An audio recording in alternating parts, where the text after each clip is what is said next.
Cora Bjug. Ladies and gentlemen, welcome back to Sure Look, Sure Listen, the podcast taking a pop at culture. Sure look, sure listen. Sure look, sure listen. Sure look, sure listen. Sure look, sure listen. Sure look, sure listen. Sure look, sure listen. Sure look, sure listen. Oh, very good, Benjamin. We're back for another episode, including a deep dive into the secret origins behind one Ben Colopy. But sure, look, we don't have time to look at that at the moment because we've loads to look at in pop culture news, including Marvel's What If Season 2, also known as Who Cares, and we have an animated feature? Is it a feature? Of It's Merry a Little feature. Batman. And we've seen probably the dullest and least exciting trailer of all time in Madame Webb. But then, in order to tamper down that excitement, Ben, but not me, but Ben, you've seen all of Blue-Eyed Samurai, I think. I have. Because you're the podcast anime boy now. I'm the anime boy. That's what I am, unfortunately. If my younger self could see me, Michael, he would seethe, I tell you, with venom and bile. However, luckily, that long-haired, spectacle-wearing goofbag can't get me now, because I'm in the future. Yeah, you're in your 30s and you have a podcast. Maybe I'm not as far ahead as I thought I was. Show him. Sure, listen, Michael, if that wasn't depressing enough, capitalism's pretty bad, so we're taking our third attempt, our swing and a miss, if this doesn't come off without a hitch, Michael, at what's going on in that creepy office. What's going on? The origins of the creepy capitalism genre.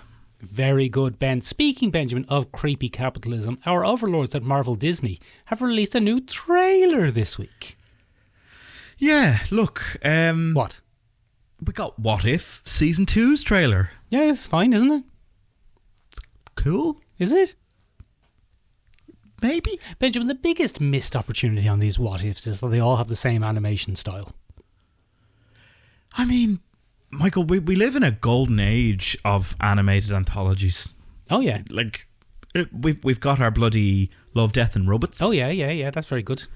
Yeah, you've got the brand new Afrofuturism series on Disney Plus, whose name I cannot remember because I'm a racist. Yeah, you're classic racist. But they're all based on African futurism, Michael, and given their own unique animation styles. We've got Star Wars Legends. So, The Animatrix. The Animatrix. 2002 is The Animatrix.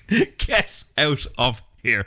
But come here to me. What? This one is always the same generic block cell shaded 3D modelled garbage. Very upsetting. But anyway, look, season 1 wasn't terrible, and season 2 is coming out, Benjamin, and we have a tentative, I think it's real, but our man on the inside, Benjamin, who you nearly revealed last week, Oh, yeah. he sent us a tentative episode list. Oh yeah, go on. Well, Look at you. yeah. Look at you with juicy bits. Yeah, Benjamin. But a lot of them not super exciting, unfortunately. Like, what if, Benjamin, what if Captain Carter fought the Hydra Stomper? Who's the Hydra Stomper, Michael? Steve Rogers. Remember when Steve Rogers was in the Big Iron Man? Oh, yeah. Yeah, and I thought for a second, Ben, that maybe there's a little boy in it. Did you see the little boy? The little boy with the Avengers tried to take out? Yeah, I saw that little boy fighting the Avengers, Ben. And do you know who I thought it was? Do you know who I immediately thought it was? Well, go on. Do you think it's who I thought it was? I thought it was either one of two possibilities, Michael. Go on. I thought it might have been Crispy Rat's Star-Lord as a young fella. Yeah. Or Yes. I thought it might have been Professor Charles Xavier's wayward son with multiple personalities. None other than Legion's young fella. Yeah. David Haller. Well, Benjamin, who I thought it was classic Avengers and comic book villain Michael Korvac. Oh, go on. You'd be familiar with Michael Korvac, Benjamin, because he's one of the classic Avengers villains. And he was basically a normal boy who got godlike omnipotence. No, that sounds about right, doesn't it? And then the Avengers were like, well, we beat him up. But they couldn't beat him up because he was too powerful. Because he's got near godlike omnipotence, Michael. Exactly. You said it. And they have to be like, listen, could you not turn everyone into corn?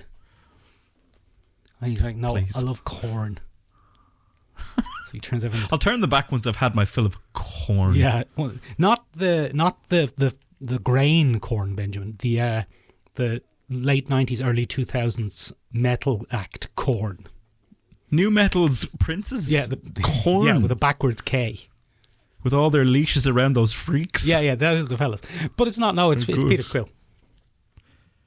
Oh, is it? Yeah. It is Star-Lord. The episode's name is depressing. "What If Peter Quill Attacked Earth's Mightiest Heroes?" Well, that's shite, isn't it? Oh, rubbish. Yeah. Maybe the most exciting one, Ben, though, is this one. What if the Avengers... Are you familiar with the Avengers? Yeah, I've heard of them. Yeah. Well, what if the Avengers assembled in 1602? Oh, that's a classic, Michael. We've read that comic on none other than bloody... the Ireland's premier comic book reading club. Yeah, collecting issues. The bi-weekly Collecting comic issues. book club. Benjamin, tell the listeners what 1602 is. 1602 is a comic book written by Neil Gaiman. Oh, yeah. And it is heavily centered around a Marvel universe that happens in an alternate timeline and parallel universe, Michael. But it's all around the time of the Puritans, Michael, as they take over bloody America. Oh, yeah, 1602.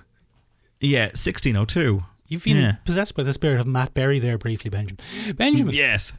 Yeah. One of the things about this show, here's the thing about this show, right? When this show first came out, the very concept of alternate timelines and dimensions was so exciting and enticing. Yeah. But now it's everything. Oh, it's just boring, man. It's just... I've had it.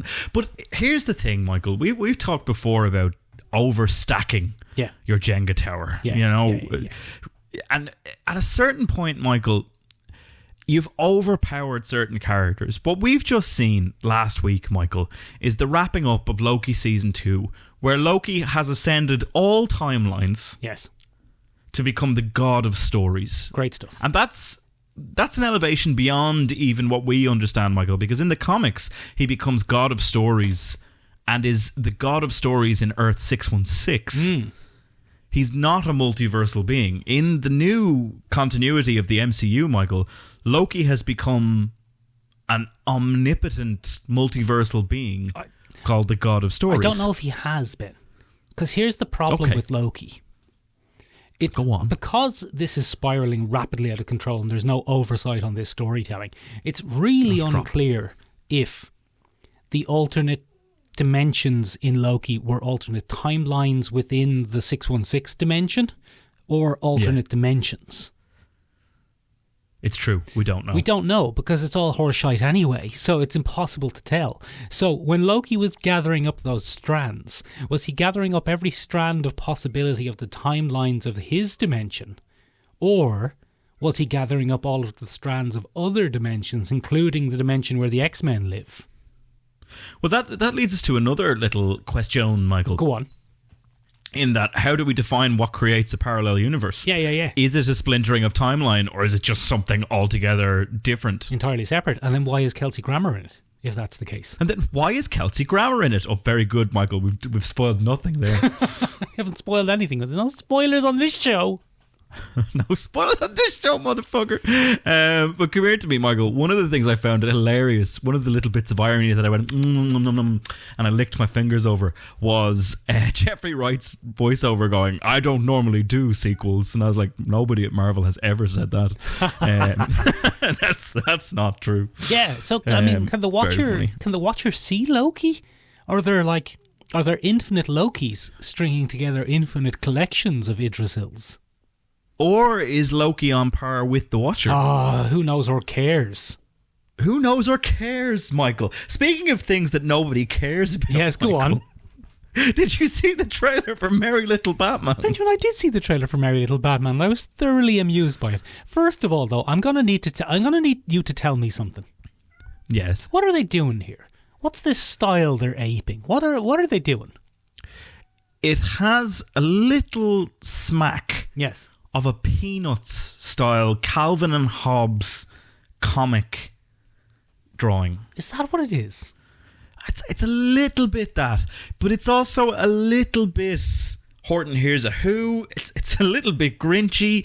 There's a lot of peppering going on. They've gone for a very whimsical, festive animation style, Michael. And the really interesting thing is they've chosen one of the most festive and whimsical of all of the Batman characters, Damian Wayne.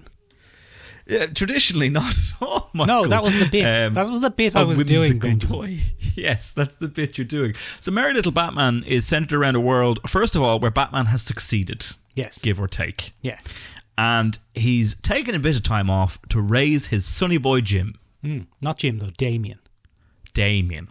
And he's grown a beard, Michael. That's a bit that they do in the thing. And but then, Michael, who comes back, Michael? Come on. The baddies. Baddies, Michael. Primarily El Numero Uno baddie in El Gotham City, because we were doing a Spanish thing there for some reason. But he comes back. It's the Joker, Michael. I don't know if we were doing a Spanish thing, were we? Well, I just said Numero Uno, you see, so I just continued doing that. Yeah. I don't actually consider that Spanish, yeah. Yeah, sorry. It's not really a matter of considering it Spanish. It is Spanish. Yeah. But we'll get to that another time. I don't consider it Anyway, Michael. He comes back and everybody's got to deal with that. This, Michael, I have to say, I found it very entertaining. Now, the internet's very annoyed about it. They're like, oh, obviously this was made by someone who's never seen a Batman thing. Or it's been made by someone who's seen every single Batman thing ever done and gone, do you want to do something a bit different? Yeah. Will we make something farcical? Will we have Damian Wayne be a little Batman? It is Christmas after all. Yeah, the most farcical season. Yeah. So, I think this also has a lot to do with Harley Quinn on HBO Max, Michael. No longer called HBO Max. What's it called now? HBO Min. It's been renewed. I think it's just called Max. Yes, it's been renewed for season 5, Michael. Incredible stuff. And that takes a very farcical, whimsical tone with all things Batman. So I'd imagine that's what we're getting. Quite a stacked cast, Michael, of a who's who of television royalty. Luke Wilson is Bruce Wayne. Luke or Owen Wilson. It's just the other fella. It's Luke. Oh wow. David Hornsby, who people might know as Cricket off of It's Always Sunny in Philadelphia, or as I think it's Matthew in Mythic Quest on Apple TV. I can't remember his name exactly in that, but he's there giving the voice to the Joker. Oh, is that him? It's not Mark Hamill. That's him. It's not Mark Hamill. James Cromwell is giving the voice to Alfred Pennyworth. You'll know him from the ultimate 90s childhood phrase, "That'll do, pig. That'll do." Oh, he's Babe's dad. He's Babe's dad, so he's Alfred, and that's pretty much it for the royalty end of things, Michael. But still, it's a nice little cast. Look, it's very silly. Let's be honest. It's a silly little thing, but it's for Christmas. So just book up, internet, will you? Book up, internet, and let us enjoy silly little spin-offs of our most popular and enduring characters. Speaking of which, Benjamin, we finally got... That was a good fucking segue. We finally got the trailer for the incredibly long-awaited... What's it called again? Madame Webb. Madame Webb. Madame Cobweb. Lady Cobb. I can't remember. The Webby ladies. And then, let me tell you, here's what it is. 4 Spider Women. Michael, how about 1? Nah, 2. Nah. Take fucking 4. 4. Bang 4 of them in it, and make sure they all sound bored as shit. Michael, 2 of them are the same, but we'll get into that in a second. Oh, this is great. This is so exciting. Michael, this continues Sony's long line of, who's that B-list character? Stick him in a film. Yeah, are they a baddie or a goodie? It doesn't matter. Give them mystical lion powers. But Michael, I think this simultaneously shows Sony's tone deafness and also them listening to their audience, because everybody's been kind of like, why do you keep doing it with villains? Just give us a hero story from one of those. So they went, oh yeah, we'll give you Madame Webb, we'll stick her in there. But also, it's still completely tone deaf, Michael, because these aren't B-list characters. No. They're fucking D-listers. No, worse, lower. Keep going. This goes off the English alphabet, Benjamin. This is bad, man. Madame Webb, in the first place, is played by Dakota Johnson. Dakota Johnson, Benjamin. I'll watch anything with Dakota Johnson in it, and you know that. And even I was bored. Michael, she seemed bored. Oh, Benjamin, this has one of the greatest lines of all time. That woman was with my mother just before she died when she was investigating spiders in the Amazon rainforest. Now, I've put a little bit more emotion into it there than Dakota Johnson does. But it's a fabulous line. In fairness, Michael, Madame Webb's powers could be seen as exposition. Yeah. So it might not be a million miles off. Madame Webb came to us in 1980, Michael, all the way back in 1980, in Amazing Spider-Man 210. So many numbers. So many numbers, Michael. And it was Denny O'Neil, who passed away last year. Or the year before, yeah. And John Romita Jr., who is one of the most famous Spider-Man artists that you could get your hands on. And I believe still alive. And believe still alive. Her real name is Cassandra Webb, so she's Madame Webb to the rest of us. And she's a mutant. She's not spider-based at all. No, she just likes spider-themed stuff. Yeah, and she's got loads of... somebody basically said, what if we got a fortune teller and we gave her superpowers related to fortune telling? So she's got a bit of telepathy, a bit of clairvoyance, and a lot of precognition. Now, I don't know what the difference between precognition and clairvoyance is. No, I think they're the same. But they're probably the same. Some very important traits, Michael. She's blind. Not in this, she's not. Not in this. She also doesn't look to have the chronic neuromuscular disease that keeps her bound to her web chair. Although, Benjamin, you know as well as I do that many disabilities are invisible. Yes. So shut up. Absolutely. Because we don't see disability, Michael, Shut up, on this Ben. podcast. No, that's not what why I'm we saying. keep getting I'm saying that sued. she might have a chronic neuromuscular disease, and just because you didn't see it in the 2 minutes that you saw her doesn't mean she doesn't have. So shut up, you. You listen here, you get wrecked, right? you little scrub over there. This is my time to shine. I do the research on this fucking Oh, I could have told you all this. I know, Michael, but you didn't, and that's the important thing. Her rise to fame, or her prominence for a lot of millennials, is probably from the animated Spider-Man series in the 1990s. Yeah, she she's played the a one huge role in that. She's the one who says, "Peter Parker, come with me, and I'll show you all of these other Spider-Men." And then Spider-Man, I must call on you again. And then one of the Spider-Man is like, "I'm just the guy who plays Peter Parker on TV." And she says, "Any one of you can have a hero inside you. Would you like that? Would you like me to be inside you?" No, that was a different version I watched. Yes, that's Madame Webb, and she's the Madame of the Web, the best little web house in Texas, very Michael. good, yeah. But anyway, What is it? She's going to be in this, and she's going to be young and not old. Yeah. She might have an invisible disability. We don't know. We can't tell. Adam Wyatt is in this for some reason, Michael. Ben Wyatt, sorry, played by Adam Scott. I Adam mixed Scott up is two in it. things there. Is he Uncle Ben? Adam Scott's in there as a love interest, I guess. I don't know. What if he's Mobius from an alternate timeline? Oh. Morbius, not Mobius. Fuck. No, Morbius. I hope he's Morbius. I can't keep up with this anymore, Michael. Benjamin, this is mad.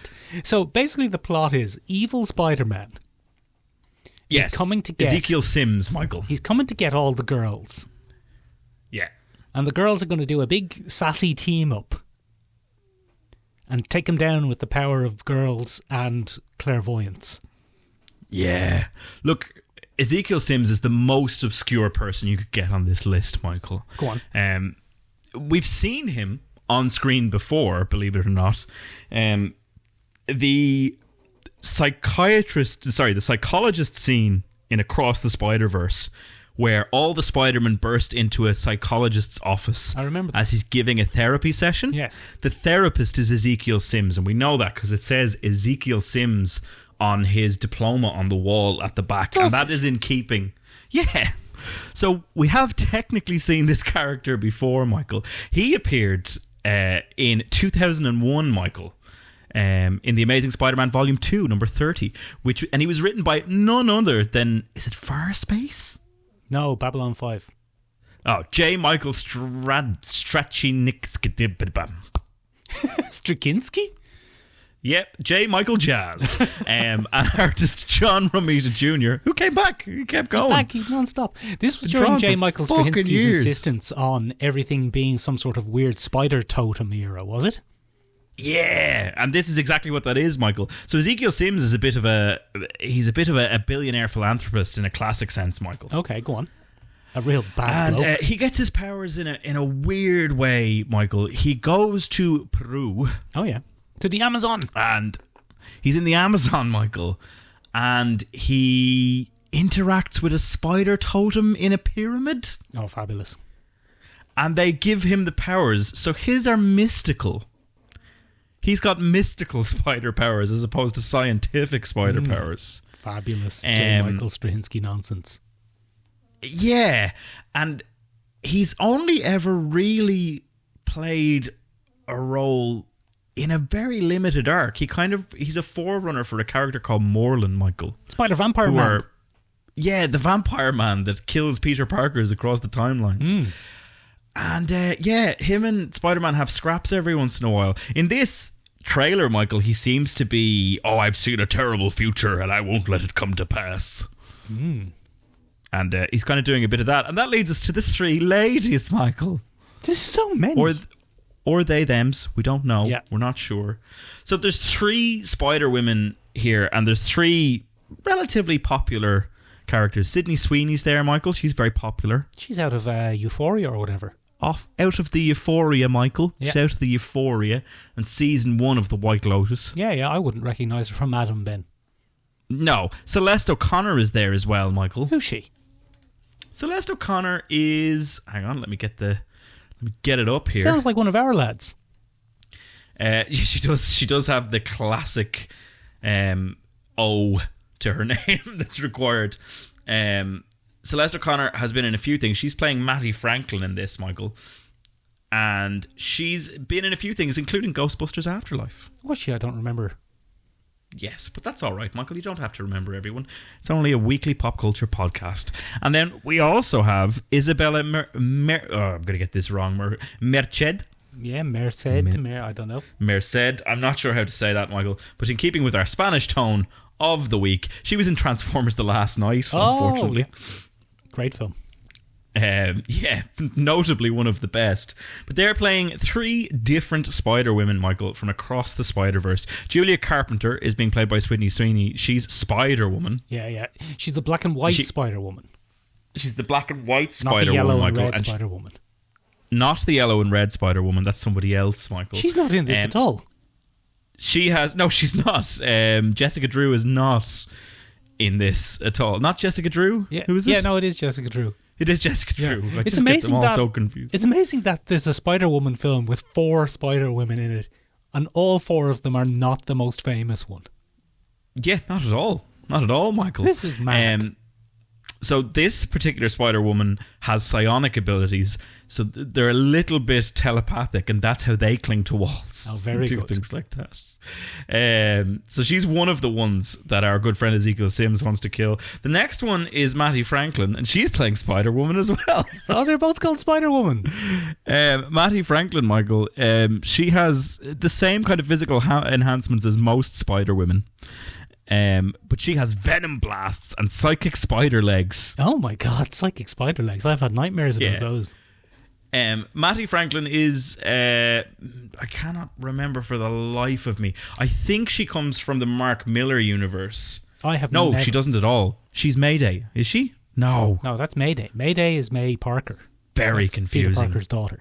Michael. She just ends up taking on the legacy of bloody Spider-Man in an alternate universe. Sorry, she's the niece of J. Jonah Jameson in an alternate universe. She becomes Spider-Woman. These are great characters, aren't they? I can't wait to see them brought to life on screen. And who's the last one, Ben? Who's this Spider-Girl person? So this is Anya Corazon, played by Isabella Merced, and she's Spider-Girl, not Spider-Woman. Oh, go on. Wash your mouth out with soap, sir. And she's Aranya, and she is a very interesting character. She was dubbed Spider-Girl by none other than Jessica Drew, who's not in this. She's not even in this. It's not in this, Michael. Her powers are identical to Spider-Man's with the addition of shadow camouflage and organic webbing. Oh, very good. Benjamin, they all sound like different variations on Peter Parker, Miles Morales and Miguel O'Hara. Look, once we get into Spider-Man variations, the only person who has more variants than Loki is bloody Spider-Man at this stage. Benjamin, you know what's weird about this though? You know who would be great casting for Jessica Drew, Spider-Woman? Go on, give me more. Dakota Johnson. Dakota Johnson would have been a great fucking... And it doesn't even... just do that. Just do that. What are you doing? And then it seems like she has spider powers in this. Oh, she does. Yeah. I think she is Jessica Drew. But also Madame Webb. Yeah, but also Madame Webb. No, she's not Madame Webb from the best little web house in Texas. That's not what it is. That's what I think it is, and that's what I'm sticking with. That's what you're sticking with. Very good. Speaking of strange titles for things, Michael. Yeah, what is it? I have seen all of Blue-Eyed Samurai. That was actually my nickname when I was living in Japan, Benjamin, during the Edo period. Yeah, you were mad for the Edo. Tell us about the Edo period in Japan, Michael. What was that like? Oh, very difficult as a foreigner or gaijin, Benjamin. Yeah, they did. They wouldn't have liked you, Michael. No, not great stuff. Wouldn't have liked you at all. So, Blue-Eyed Samurai is the latest animated offering from Netflix, Michael. And because I'm a resident anime buy, You're mad for the old animes. I'm mad for the old animes, much to my chagrin, Michael. I've watched it. Now, it should be noted, I watched this last week, Michael. Oh, go on, because Right. Benjamin, people hopped up on the Discord, and people on the Discord were ranting and raving about it. There was Nine Wassies who was up there, and Brian was going, "This is great." And I wasn't even going to mention it, Michael, because I didn't want to be a filthy little anime buy. Okay, go on. But then, because we got such a rave request from the lads on the Discord, hop up on that Discord, ladies and gentlemen. Hop up on it. As many It's the people link have below in started the to do. description. It's weird. Actually, I'll tell you what, Michael. What? I'll tell you what you could also do for us. What could you do? Before I give you the trappings of Edo period Japan. Oh, is this genuinely set in the Edo period? I was just messing. Oh, no, you nailed it. Well done. Very good. Okay. I thought you were reading my show notes, Michael. No, I don't So I read thought your you show were miles notes. ahead of me. Not to be confused with Shogun notes, which you might have had in Edo period Japan. Ladies and gentlemen, if you enjoy that Let's wrap it up kind there, of Ben. We don't need to do any more podcasting. You've just done the best joke of all time. That's it. If you Podcast's enjoy- over. Wrap it up. Wrap it up. Fucking if you Shogun enjoy notes. Very that good. kind of lightning quick wordplay combined with serious fracture-inducing patting upon the back of two white men in their 30s and 40s. Wrap it up. Wrap it up. And you've enjoyed it thus far, please leave us a review wherever you listen. Yeah, especially if you're one of the new millions of followers. We know there's loads of you, so just go up there and give us a review wherever you listen. Yeah. It's weird. Do it. Yeah. Yeah. Anyway, Samurai. You great listeners, yeah. Very good. So Blue-Eyed Samurai, Michael, is a 3D kind of anime. It's beautifully animated, I have to say. It's really nicely done. And it comes from the husband and wife team, Michael Green and Amber Noizumi. Oh, go on. Oh, I may have gotten slightly wrong there, but I hope I got that right. I apologise if not. Michael Green is probably best known for his work on Blade Runner 2049. Benjamin, I can reassure you it is in fact pronounced Michael Green. Very good. I was very worried. Yeah. And Amber Noizumi brings kind of a personal touch because it was inspired by some very personal moments in her life, Michael. But we'll get into that in a second because we don't want to do that. So it's set in Edo period Japan, and the Blue-Eyed Samurai follows the story of a young warrior who's driven by a dream of revenge. And it's a classic revenge narrative, Michael. And one of my favourite things about that is that it never wavers from that. It is so revenge driven, and there's none of this heart of gold lying within stuff. There's none of this change of heart. No, they want revenge. They, you say? They want revenge, Michael. Now, I'm going to give you mild spoilers here. It turns out that our Blue-Eyed Samurai, first of all, is treated like absolute horseshit, Michael, in Edo period Japan because they have blue eyes. Well, like me. Which means they're a half-breed in this, Michael. Oh, that's racist. Yeah, it's no good. It's no good. Edo period Japan, very racist against the West, Michael. Oh, probably deserving, though. We're awful. The whole lot of us. The whole lot of us, Michael. Go on, yeah. And, so they are also, though, a woman. Oh, like Mulan. I know.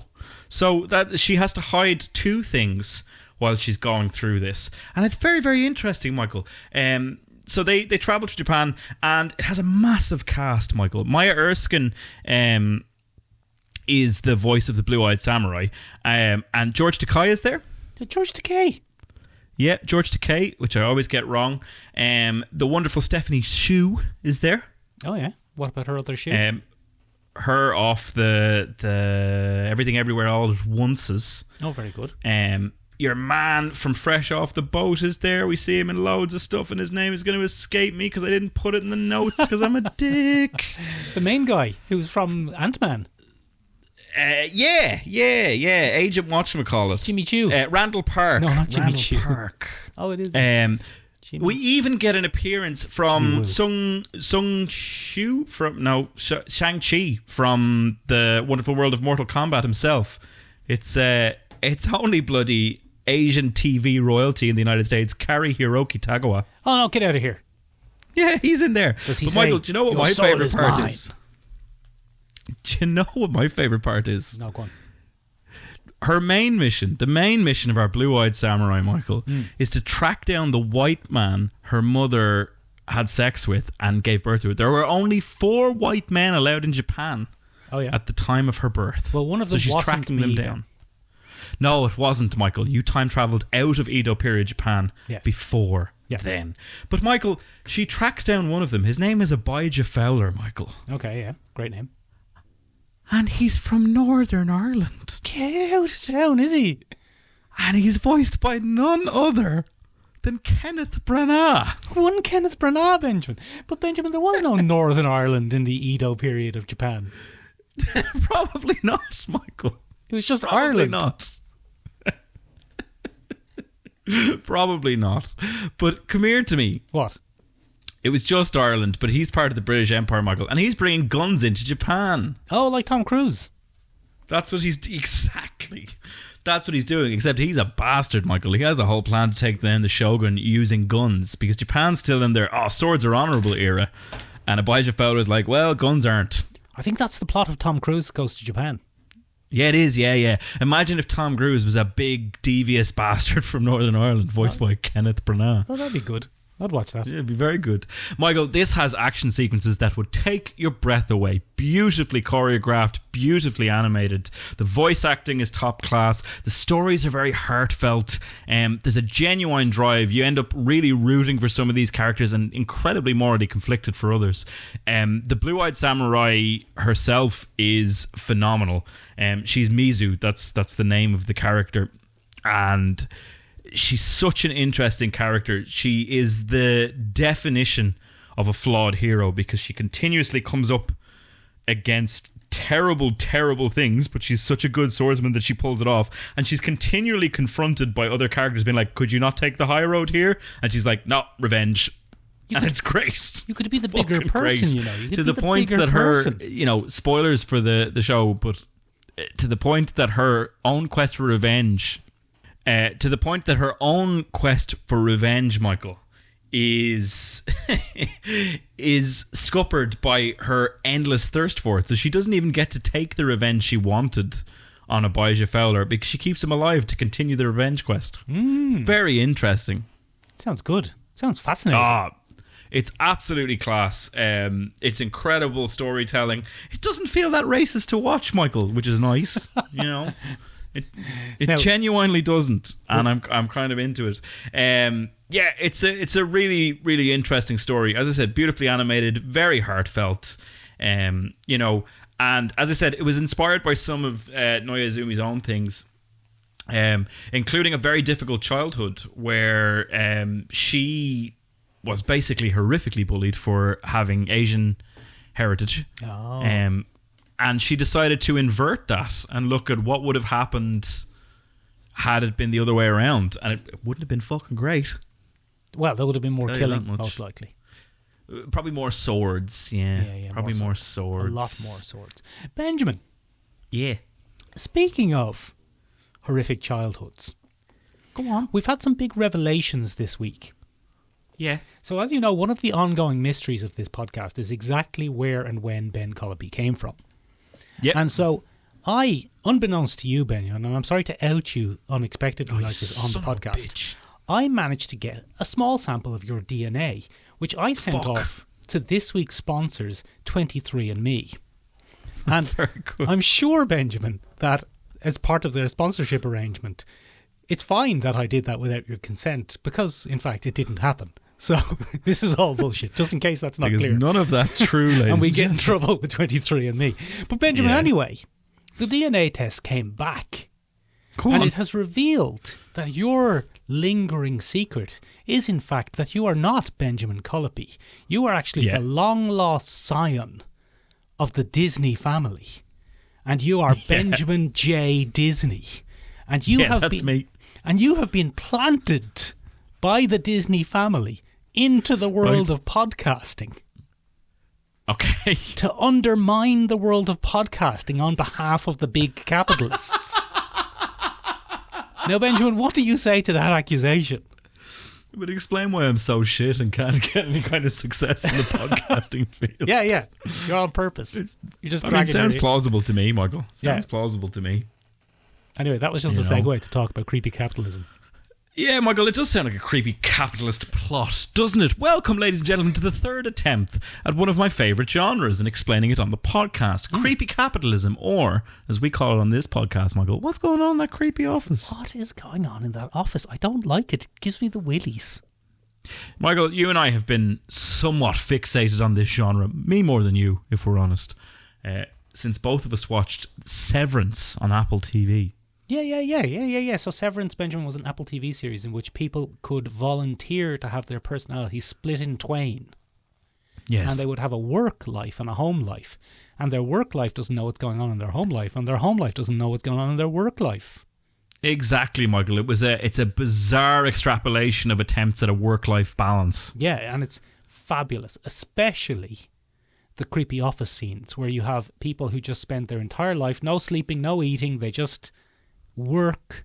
As from their perspective, they spend all of their time in this gross and horrible, highly lit, liminal space of a shared office environment. And needless to say, Michael, consciousness blooms and our work selves end up developing their own personalities independently of the host personality. Yeah, one of them can even turn out to be a gay fella. One of them could even be a gay fella.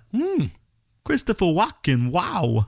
Yeah. And I don't remember who his partner was. Oh, it was that guy John- who robots pissed on. John Turturro. John Turturro, noted actor and thespian John Turturro, Yeah. who will sadly probably only be remembered for being pissed on by a Transformer. Yeah. Bumblebee pissed on him. Bumblebee pissed on him. It was a whole thing. But Michael, it's a fascinating genre, and the more our society crumbles and kind of mutates into a hyper-capitalist state filled with the horrors of constant growth. Yeah. Nothing should grow forever, Michael. If it does, it's cancer. Yeah, go on. It's no good. Come here to me. What? Creepy capitalism is popping up everywhere, Michael. Everywhere. Stop. Creepy offices. The other recent entries were what's going on in this creepy office with all these white people. The other black girl, Michael, is what it's called. Yeah. And what's going on with this creepy office with John Hamm. With John Hamm, which I can't actually remember because I forgot to include it on the I forget what it's called. on the roster. I think it's literally called "What's Going On in That Creepy Office." Yeah. Creepy madmen. Creepy mad. Well, actually, you could also say rampant sexism, homophobia, and misogyny, and you wouldn't be wrong, Michael. No, but Benjamin, I'm not saying. But rampant sexism, misogyny, and smoking cigarettes indoors—they're all the fears of the 60s and 70s. Yes, This is a modern fear. this is a very modern fear, Michael. This is a brand new, scary fear of capitalism. Go on. It's a whole thing. So there are a few things that mark the genre out, Michael, as its own thing, so you don't confuse them. Most of the time, Michael, what we get is a sinister corporate entity. Oh, the company. The company. It's like the claw in Toy Story. Yeah. Ooh, the claw. Oh, the company. Upper management. Yeah, exactly. What we tend to get from that, Michael, is... Now, creepy corporations is nothing new, Michael. We've had them in Blade Runner. We've had them in Alien. You know, they're a staple of sci-fi in Tyrell. certain cases. Yeah, the Tyrell Corporation or Weyland-Yutani? Weyland-Yutani, yeah. Weyland-Yutani are there as well. But, Michael, the sinister corporate entity is Apple. usually a big, faceless yoke, capitalist machine, Michael. And ethics... Who's heard of them? Get rid of them. Amazon. Employee rights? What are those? Apple. Apple. Yeah, those exist, Michael. We just don't talk about them. We're not allowed to because of the gag order. Yeah. Yeah, absolutely. The other thing that tends to mark out our more modern examples of this, Michael, and I suppose they've been doing it since the 90s, is the uncanny work environment. So the literally the creepy office. Benjamin, we can't talk about this without talking about the internet. Go on. Because the uncanny, creepy work environment, and I used the term earlier of the liminal space, which is the internet just loves liminal spaces, Ben. Num. Places between other places. Very good. Yeah, places which are like a bit wrong, like an office block after it's closed, or, you know, a parking lot in the morning before the cars start arriving. Very strange. Very strange and creepy places, Benjamin. But a big influence on this is the internet, because there was a 2016 video, Ben, which spawned a whole subculture called the back rooms. Oh, the back rooms, Michael. Peak liminal space fiction. Absolute madness of liminal space fiction. Fiction's probably the wrong word for it. Because there was a little 16-year-old fella, Ben, and he basically made a short video about what it'd be like to be trapped in an infinite, empty, yellow office building. Yeah, it's no good. And it's horrible and creepy. And there's a weird sense of somehow being isolated and trapped, but in what should be a fairly normal and comforting environment. Yeah, it's an office. It's grand. But it's an infinite, endless, creepy office. Yeah, it's no good. It's terrifying, in fact, Michael. Absolute horrible stuff. And Benjamin, the writers of Severance and creators of Severance were actually partially inspired by... Oh, they have to have been. By the back room. They've gone on the record and said it. So who could have known that 16-year-old little Kane Parsons, Benjamin, who had a little weird idea for a YouTube video, who could have known? You see, I don't credit him with creating this genre, but he was just the one who tapped into it first, because it was there, it was bubbling under. Absolutely. It originated, I think, on Creepypasta, didn't it, Michael? I think it's a creepypasta Reddit thing. Yeah, it's one of those. It's such an interesting idea. So basically, you'll be trapped in this endless labyrinth of office space, essentially. And it's partially inspired by the horrors of capitalism. Oh, I hate capitalism. But it's also inspired by the awful thing that happens in 90s video games sometimes, where you push against a barrier in the game too hard and there's a glitch and you find yourself in the weird underspace of the game. To use gamer terminology, Ben, that's called no clipping. Exactly. And this was then branded as no clipping out of reality, Michael. Fabulous. Fabulous stuff. Terribly terrifying. It's akin to some of Neil Gaiman's work as well, where there's a particular short story that Neil Gaiman wrote where you take a wrong turn in a city down an alleyway you don't know, and then you end up in the same city, but it's abandoned and everything feels like part of the city, but all the streets and names and places are places you don't quite recognise. Everything's a bit wrong. Yeah, fabulous. Terrible stuff, Michael, because once you've read stuff like this, ladies and gentlemen, what'll happen is every time you find yourself alone in a space or a structure or on a tram or on a train, your brain will go, oh fuck, what if there's things? Shit, have I glitched? Have I no-clipped out of reality, ladies and gentlemen? And it's a fascinating phenomenon, and it really will unnerve you the next time you see it. But it's so present these days, Michael, in a lot of our fiction. A24 has not just announced, but they did way back in February of this year, Michael. They'll be working on a film adaptation of The Backrooms. Oh, good. You know what they'll probably do? They'll probably spend a load of money on it and make it a bit soulless. Probably, Michael, probably. James Wan is said to be working on that one, which will be interesting. Well, look, and it's only... James Wan is competent. James Wan is competent.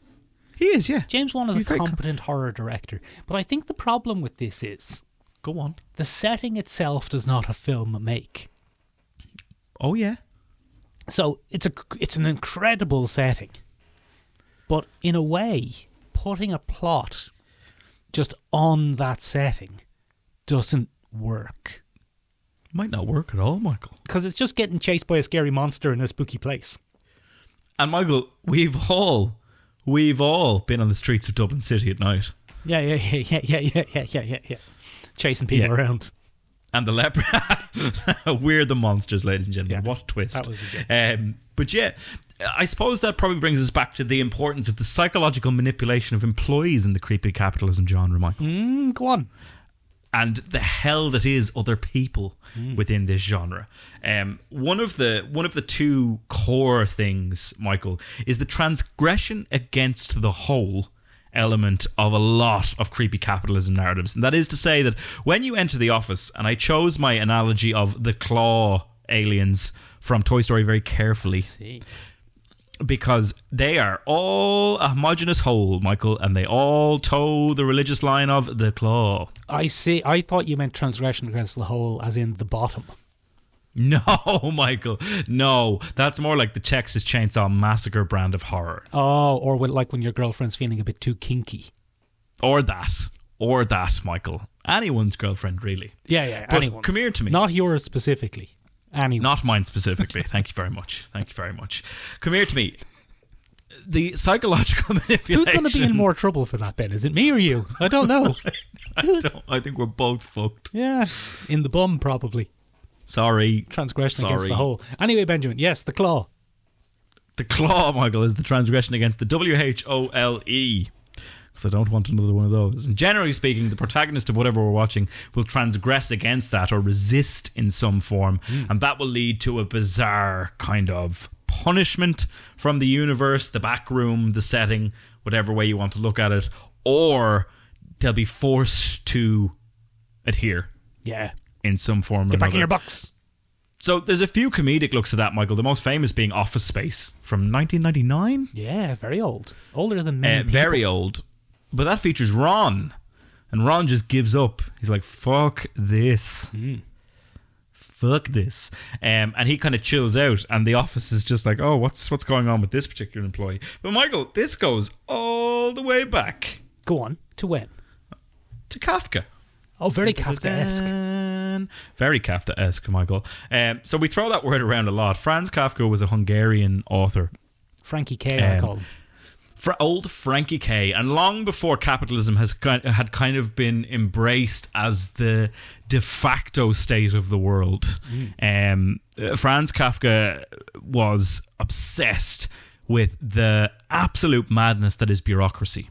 Oh, I love bureaucracy, Ben. I'll fill in any number of forms for you. Yeah, so you would be a protagonist or maybe an antagonist, Michael, in a Kafkaesque story. Oh. Yeah.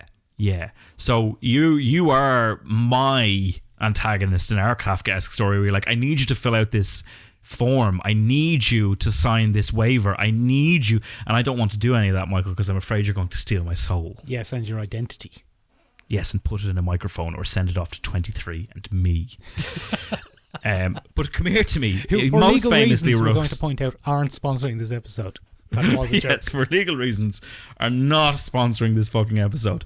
But he started writing in 1915, Michael. He didn't start writing in 1915. He wrote his most famous work, Metamorphosis, in 1915, about a young man who wakes up before he has to go to the office, and he's only turned into a giant cockroach. Oh no, how unfortunate. Yes, a cucaracha, Michael, if you will. Or he's a giant insect. It's not implied that he's a cockroach, but he's a giant insect, Michael. And he's still forced to go about his day, which is terrible. So he began writing about this, and this was fresh on the heels of the Victorian period, where we fell into the trap of the massive classification kind of fetish that the Victorian era brought upon us, where everything had a box and everything should be put in that box, and if the box wasn't there, one should be built for it and it should be placed inside it. Get back in your box, Paddy. Yes, exactly. Paddy's included. So in the Metamorphosis, a man wakes up transformed into a giant insect, and he finds himself alienated from his work and family.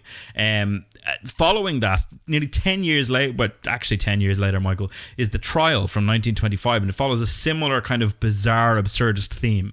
A man who's arrested and prosecuted by a remote, inaccessible authority, with the nature of his crime never revealed to him. Oh, one of everybody's biggest fears.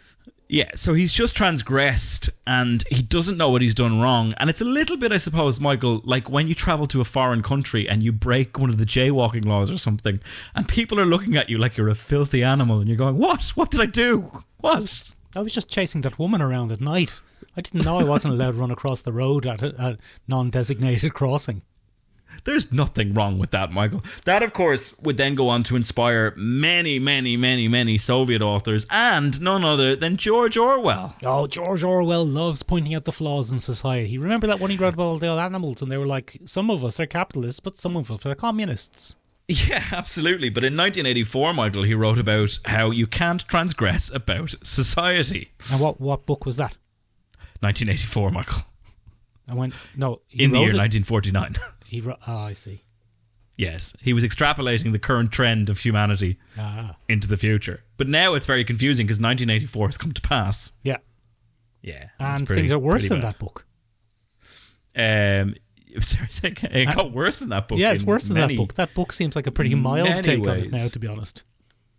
Yeah, so we've seen a lot of these, Michael, but I think in a very modern sense, we have seen cinema take up the mantle of the creepy capitalism genre. And one of the big ones for us, Michael, is one of the most modern ones, and was a cult film once upon a time, is They Live, starring Rowdy Roddy Piper. We watched it for this podcast about a year ago.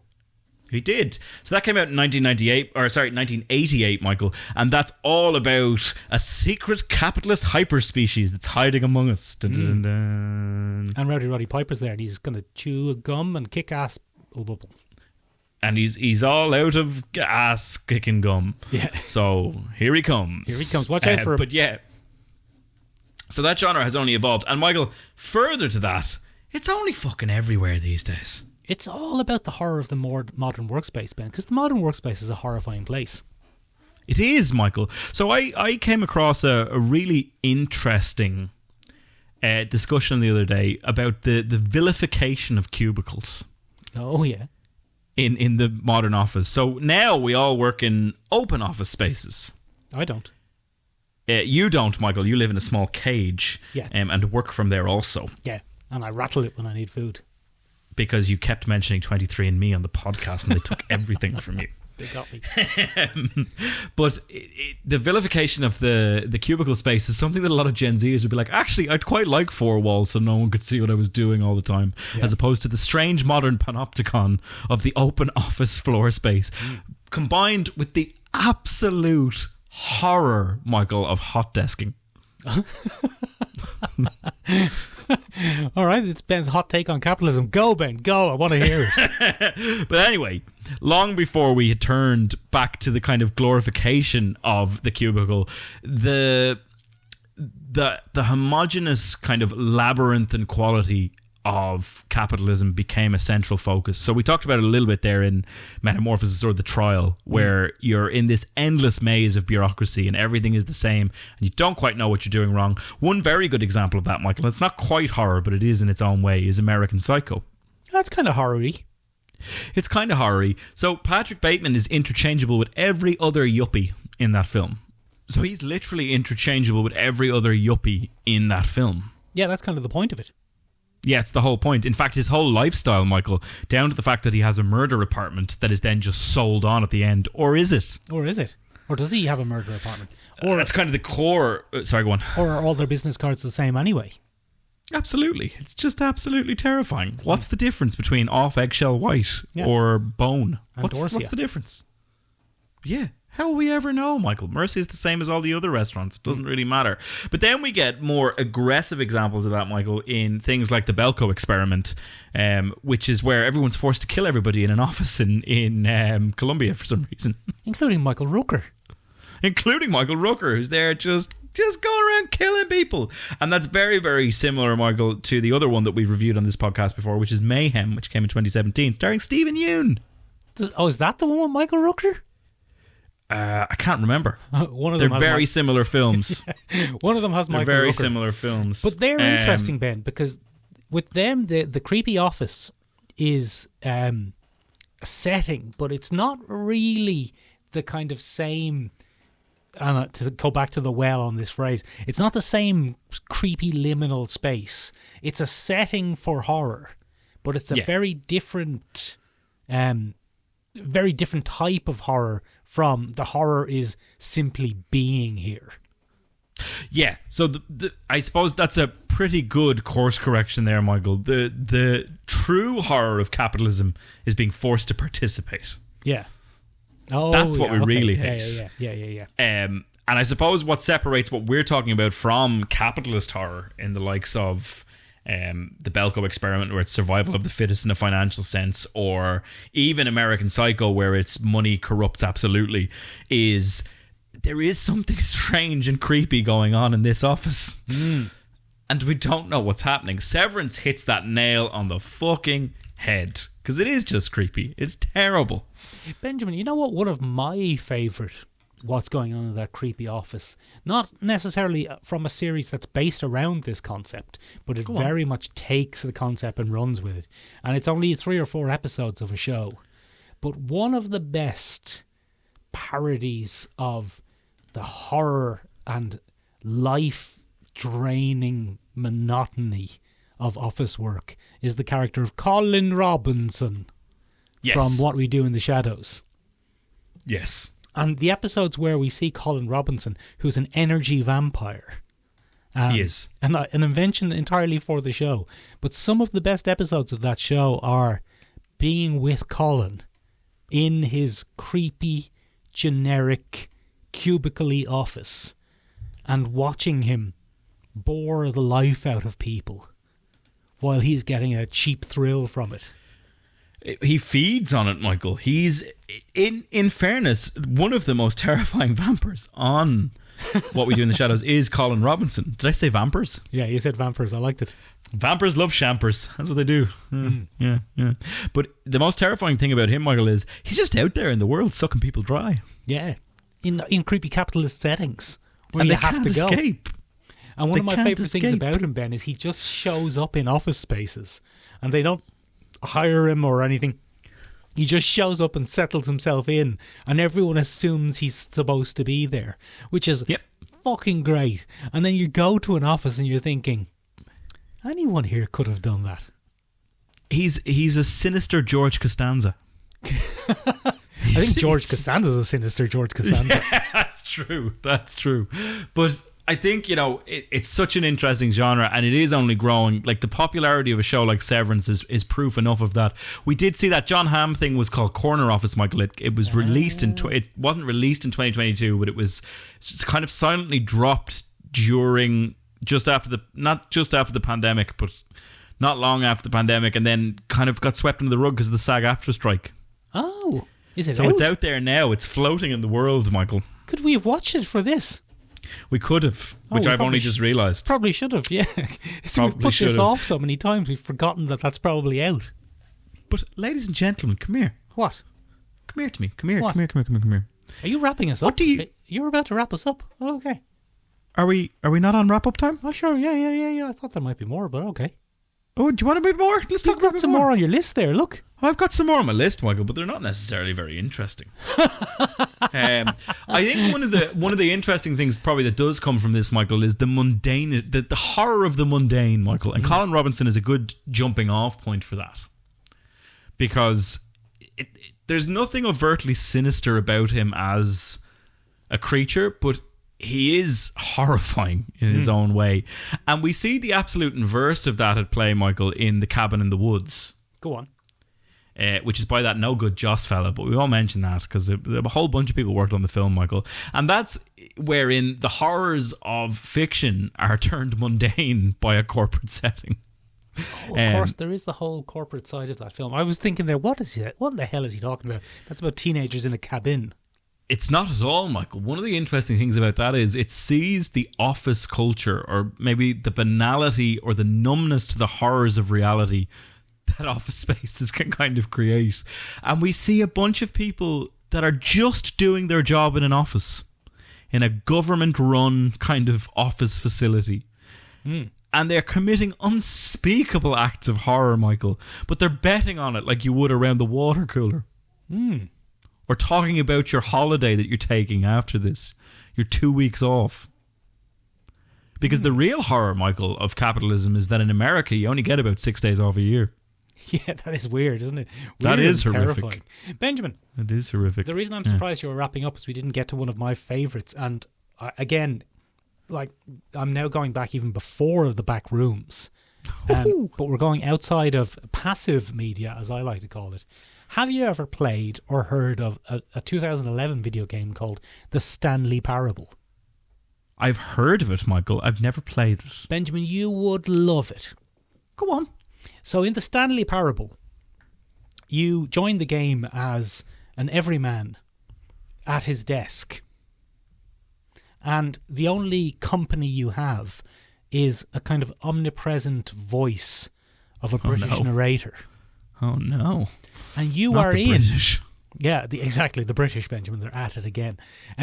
But there's no combat, there's no action in this game. It's just basically, it's a walking simulator. But the walking simulator is entirely set in this, again, back to the well, this liminal space of a creepy abandoned office. Ugh. But what's great about the Stanley Parable is it's about narrative freedom and choice in video games. So there's a bit that sticks with me, and it's stuck with me for nearly 15 years at this stage. But very early in the game, Stanley, you as Stanley, are walking through an empty office. A creepy empty office with files and, photocopiers. And at one point the narrator says, entering the room, Stanley noticed 2 doors, and he chose to go through the door on the left. And then you as the player are going, oh. What if I don't want to go to the left? What if I don't want? Did I? And then the game branches out from that decision. Very interesting. Continues to branch out from decisions you make, either following along with what the narrator has suggested. And who is the narrator anyway? What's his role in you waking up in this abandoned, creepy office? What's the deal? What is the deal? I'm not going to spoil it because I think there isn't a deal. The game is the telling. That's the great horror of creepy offices. Sometimes there's nothing sinister going on. It's just living in an office. It's just a creepy office. Right, ladies and gentlemen, what's the creepiest office you've ever worked in? What's your favourite piece of what's going on in that creepy office fiction?